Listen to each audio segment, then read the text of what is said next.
Uganda yemu ku mawanga mu ssemazinga wa Afrika agasinga okubeeramu abanoonyi b'obubudamu nga mu kaseera kano basukka mu kakadde akamu n'emitwalo 80. Bangi ku bano baayabulira amawanga gaabwe olw'entalo ezaabalukawo gamba nga mu South Sudan, Democratic Republic of Congo, Somalia n'amalala.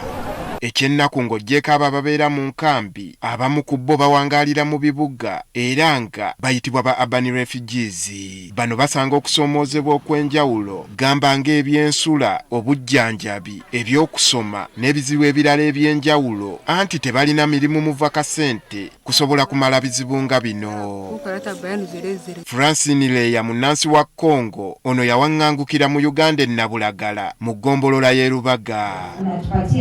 Atubuulidde ng'embeera y'abayekera abaalumba bazadde be nga baagala okumuwasa bwe yamukosa ebitagambika nga ssaawa eno mu Uganda mwawulirira emirembe. Waliwo yawanjikira taata wange ebbaluwa kino ayagala kumpasa ate nga muyekera dadi n'agamba tasobola kungaana naye oba nsobola kuvaawo ewaka ne banoonya nga tebakola ki nga tebandaba so ayinza okufuna mirembe baleme okumutta. Mu Uganda ono amazeemu ebbanga lya myaka 13 ng'eno gye yafunira omusajja eyamuzaalamu ekyennaku naye n'amuddukako.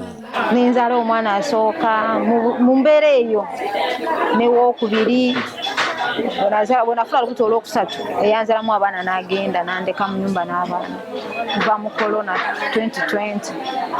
Awo ate embeera n'ebeera mbi nnyo. Kino kyamuwaliriza okwetaba mu mirimu egy'enjawulo okusobola okwebeezaawo. Nasooka mu mulimu gw'okukoza engoye, bwe nava mu gw'okukoza engoye n'entunda sombe. Bwe nava mu kutunda sombe n'enfuna omukyala n'agamba jangu ngeri gy'omanyi okusiba obuswayiri jangu onkwerangako ku buswayiri obwo nkusasulenga. Ono tayawukana n'abanoonyi b'obubudamu abalala nga nabo baayabulira ebitundu byabwe olw'entalo ezaaliyo n'ensonga endala ez'enjawulo.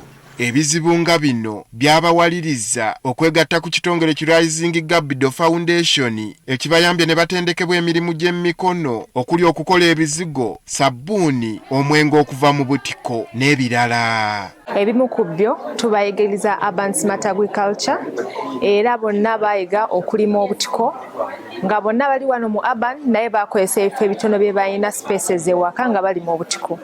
Abalala ne tubayigiriza waste management, balunda black soldier flies era ze balima okulaba nga bafuna ekintu ekibabeezaawo. Kati nga Uganda yeegatta ku nsi yonna okukuza olunaku lw'abanoonyi b'obubudamu, bano olwaleero boolesezza ebimu ku ebyo bye batendekeddwa mu by'emikono.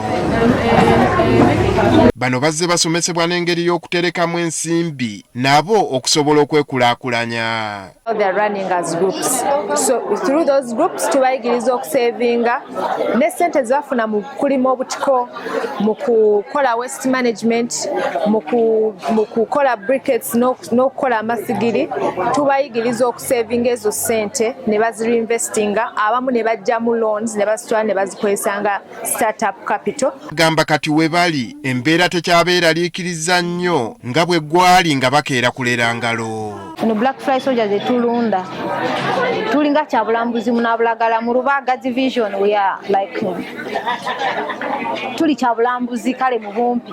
Olunaku luno olukuziddwa mu disitulikiti y'e Kiryandongo mu ggwanga lutambulidde ku mulamu ogugamba nti okuyimirira awamu n'abanoonyi b'obubudamu kiraga amaanyi agava mu kukwatira awamu.